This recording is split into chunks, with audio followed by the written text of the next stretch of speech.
নমস্কার, আপনারা দেখছেন চ্যানেল এবিসি। আমি বিজয়, আর প্রত্যেক দিনকার মতো আপনাদের সামনে উপস্থিত হয়ে গেছি।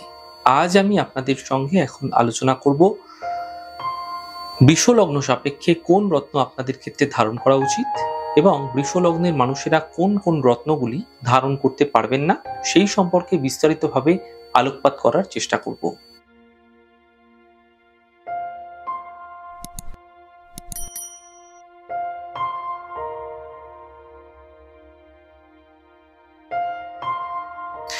দেখুন, বৃষলগ্নের ক্ষেত্রে অনুকূল গ্রহ হচ্ছে রবি, বুধ, শুক্র এবং শনি। তাহলে সুতরাং বিচার সাপেক্ষে বৃষলগ্নের জাতক বা জাতিকারা চুনি, পান্না, হিরে এবং নীলা ধারণ করতে পারে, তবে চুনি ও নীলা একসঙ্গে কিন্তু ধারণ করতে নেই। এইবার আমরা আসবো, প্রথমে জানবো বৃষলগ্ন সাপেক্ষে চুনি কখন পরা যেতে পারে এবং কখন পরা উচিত নয়। কমন চারটি রত্ন তো জানলাম, কিন্তু চারটি রত্নের মধ্যেও স্পেসিফিক আপনার ছক অনুযায়ী কোন সময় আপনি বৃষলগ্ন হলেও চুনি ধারণ করতে পারবেন এবং করতে পারবেন না। দেখুন, বৃষলগ্নের জাতক বা জাতিকাদের জন্ম ছকে রবি যদি কেন্দ্রে, ত্রিকোণে বা দ্বিতীয়, তৃতীয় এবং একাদশে অবস্থান করে, তবে চুনি ধারণ সৌভাগ্যদায়ক হয়ে থাকে। বৃষলগ্নের ক্ষেত্রে রবি চতুর্থ ভাবের মালিক হওয়ায় এবং চতুর্থ ভাব সুখের ভাব হওয়ায় বৃষলগ্নের জাতক বা জাতিকাদের জন্মছকে রবির শুভভাবে অবস্থান করলে চুনি ধারণ করলে সুখ এবং সৌভাগ্য বৃদ্ধি পায়। বৃষলগ্নের জাতক বা জাতিকাদের জন্মছকে রবি ও চন্দ্র জঙ্গি একসঙ্গে অবস্থান করছে, তাহলে জাতক জাতিকা অদ্ভুত স্বভাবের হয়ে থাকে। জাতক বা জাতিকাদের মধ্যে একটা আত্মবিশ্বাসের অভাব, মুখে এক এবং কাজে এক প্রকৃতির কিন্তু এদের দেখা যায়। কথার কোনো দাম কিন্তু দেবে না এরা। জাতক বা জাতিকাদের অবসাদগ্রস্ত করিয়ে থাকে, সেই কারণে চুনি ধারণ এক্ষেত্রে বর্জনীয়, যাদের বৃষলগ্ন এবং রবিচন্দ্র এক জায়গায় রয়েছে তাদের ক্ষেত্রে। দেখুন, এই পুরো প্রোগ্রামটি আপনারা কিন্তু মনোযোগ সহকারে দেখবেন এবং যে পয়েন্টগুলো বলছি, পয়েন্টগুলো যদি মিলিয়ে আপনারা আপনাদের জন্মছকটা নিয়ে শুধু বসে যদি করতে পারেন, তাহলেই দেখবেন আপনারা আপনাদের ক্ষেত্রে সঠিক বৃষলগ্নের ক্ষেত্রে কোন কোন রত্নগুলি নির্বাচন করা উচিত সেগুলো সহজেই জেনে যেতে পারবেন। এবার বলবো রবি ও মঙ্গল। রবি মঙ্গল যদি বৃষলগ্নের জাতক বা জাতিকাদের ক্ষেত্রে একসঙ্গে অবস্থান করছে, তা কিন্তু শুভ হয়ে থাকে, সেই কারণে চুনি ধারণ করা যেতে পারে। তবে রবি ও মঙ্গল একত্রে থাকলে ভাতৃবর্গের সঙ্গে কিন্তু মনোমালিন্য এবং বিরোধিতা হয়। তাই বুধ সাধারণত ভ্রাতা ও ভগ্নির কারক গ্রহ, সেই কারণে বৃষলগ্নের জাতক বা জাতিকাদের রবি ও মঙ্গল একত্রে জন্মছকে অবস্থান করলে চুনির সাথে পান্না ধারণ সর্বাধিক শুভ হয়ে থাকে। বৃষলগ্নের জাতক বা জাতিকাদের রবি ও বুধ একত্রিতভাবে অবস্থান করলে পান্না ধারণ সর্বাধিক শুভ হয়।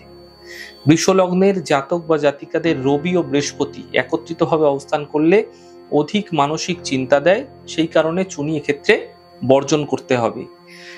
বৃষলগ্নের জাতক বা জাতিকাদের রবি ও শুক্র একত্রে অবস্থান করলে শারীরিক কষ্ট ও রোগ ভোগের তুলনামূলকভাবে বেশি দেয়, এই কারণে এক্ষেত্রেও কিন্তু চুনি বর্জন করতে হবে, অর্থাৎ রবি ও শুক্র যদি একত্রিতভাবে থাকে।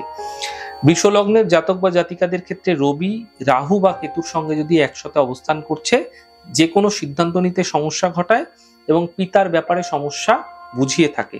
সুতরাং এক্ষেত্রেও কিন্তু চুনি আপনাকে বর্জন করতে হবে, অর্থাৎ চুনি আপনি ধারণ করতে পারবেন না। এবার জানবো বৃষলগ্ন সাপেক্ষে হিরে কখন পরা যেতে পারে এবং কখন পরা উচিত নয়। দেখুন, পূর্বেই আলোচনা করেছি বৃষলগ্নের জাতক বা জাতিকাদের শুক্র লগ্ন ও ষষ্ঠ ভাবের মালিক হওয়ায় একটি শুভ ভাব ও অন্যটি অশুভ ভাবের মালিক। সুতরাং বেশিরভাগ ক্ষেত্রে বৃষলগ্নের জাতক জাতিকাদের হিরে বর্জনীয়। তবে রবি ও শুক্র বৃষলগ্নের ক্ষেত্রে একত্রিত অবস্থান করলে চুনি ও পান্না ধারণ করতে হবে আপনাকে।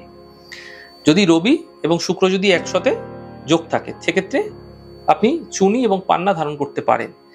তবে শুক্র ও চন্দ্র যদি একসঙ্গে অবস্থান করছে, সেক্ষেত্রে কিন্তু হিরে ধারণ করা যেতে পারে, কিন্তু তার সঙ্গে শুক্রের সহায়ক রত্ন পান্না অবশ্যই ধারণ করতে হবে।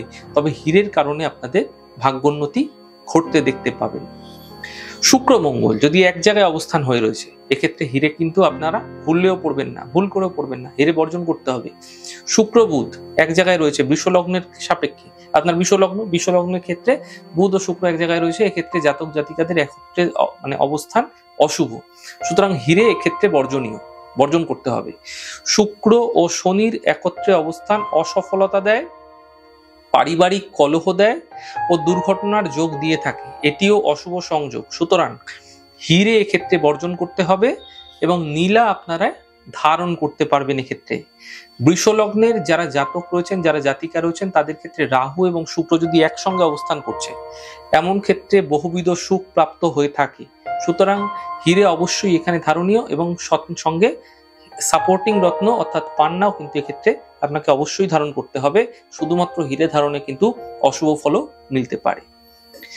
শুক্র ও কেতুর একত্রে বৃষলগ্ন সাপেক্ষে অবস্থান দাম্পত্য কলহ ও শারীরিক রোগ কিন্তু বৃদ্ধি করাতে পারে। সুতরাং হিরে এক্ষেত্রে কিন্তু বর্জনীয়, যাদের শুক্র কেতু এক জায়গায় রয়েছে। সুতরাং বৃষলগ্নের জাতক বা জাতিকাদের অনেকে বুঝে শুনে হিরে ধারণ করতে হবে। বৃষলগ্নের ক্ষেত্রে শুক্র যদি দুস্থানগত না হয়ে শুভভাবে অবস্থান করে তবে হিরে ধারণ করা যেতে পারে, অথবা শুক্র চন্দ্র বা রাহুর সাথে একত্রে অবস্থান করলে হিরেও তার সঙ্গে সহায়ক রত্ন ধারণ করা যেতে পারে। এবার জানবো বৃষলগ্ন সাপেক্ষে পান্না কখন পড়া যেতে পারে এবং কখন পড়া উচিত নয়। দেখুন, বৃষলগ্নের জাতক বা জাতিকাদের যাদের বুধ দ্বিতীয় পঞ্চমপতি, সুতরাং অনুকূল গ্রহ হিসাবে বুধ বিবেচিত হচ্ছে, কিন্তু পান্না কখনোই এককভাবে ধারণ করতে নেই। পান্নার সাথে সর্বদা সহায়ক রত্নের আবশ্যকতা হয়ে যায়। বৃষলগ্নের জাতক বা জাতিকাদের বুধ কেন্দ্রে, ত্রিকোণে বা দ্বিতীয় অবস্থান করলে বা তৃতীয় বা একাদশে অবস্থান করলে পান্না ধারণ অত্যন্ত সৌভাগ্যদায়ক হয়ে থাকে। তবে পান্নার সঙ্গে সর্বদা পান্নার সহায়ক রত্ন নীলা বা হীরা বা জারকান ধারণ করতে হয়। শুক্র বা শনির মধ্যে যে দুস্থানগত না হবে তার সহায়ক রত্ন ধারণ করতে হবে। দুজনেই দুস্থানগত হলে উপরত্ন ব্লু জারকান ধারণ করা যেতে পারে। তবে পান্নার সঙ্গে পান্নার সহায়ক রত্ন ধারণে পান্নার উপকারিতা বহুগুণে বৃদ্ধি পায়। বৃষলগ্ন, দেখুন বৃষলগ্নের জাতক বা জাতিকাদের বুধ এবং রবি যদি এক জায়গায় থাকে, এক্ষেত্রে কিন্তু পান্না ধারণে ভাগ্যোন্নতি হয়, সঙ্গে সহায়ক রত্ন ধারণ করলে বিশেষ সুফল লাভ হয়ে থাকে। এবং বুধ চন্দ্র যদি একসাথে থাকছে তাহলে পান্না ধারণে শুভ হয়, সঙ্গে সহায়ক রত্ন আপনাকে ধারণ করতে হবে। বুধ ও মঙ্গল যদি একসঙ্গে থাকে তাহলে পান্না ও তার সহায়ক রত্ন আপনাকে ভাগ্যোন্নতি ঘটাবে। বুধ এবং বৃহস্পতি যদি একসঙ্গে থাকছে বৃষলগ্নের সাপেক্ষে, এমন ক্ষেত্রে কিন্তু আয় বৃদ্ধিতে বাধা আসে বুধ বৃহস্পতি এক জায়গায় থাকলে। সুতরাং পান্না এক্ষেত্রে কখনোই ভুল করে ধারণ করবেন না। আপনারা তো ভাবলেন বৃহস্পতির সাথে আছে তাহলে খুব ভালো, এমনটি কিন্তু একদম নয়। বৃষলগ্নের সাপেক্ষে বুধ এবং বৃহস্পতি এক জায়গায় থাকা কিন্তু ভালো নয়, একটি কিন্তু আয় বৃদ্ধিতে দেখা টানে। বুধ ও শুক্রের একত্রিত অবস্থান যদি হয়ে রয়েছে বৃষলগ্ন সাপেক্ষে, সেক্ষেত্রে পান্না বর্জন করতে হবে। হীরা বা নীলা এক্ষেত্রে ধারণ করা যেতে পারে বিশ্লেষণ করে। বুধ ও শনির একত্রে অবস্থান কিন্তু রাজযোগ তুল্য হয়। সুতরাং পান্না ও নীলা এক্ষেত্রে বা নীলা বা হীরা এক্ষেত্রে ধারণ করা যেতে পারে। বুধের সাথে রাহু ও কেতুর অবস্থান যদি হচ্ছে তাহলে পান্না অবশ্যই ধারণীয়, সাথে এর সহায়ক যে রত্ন হবে সেই রত্ন অবশ্যই ধারণ করতে হবে।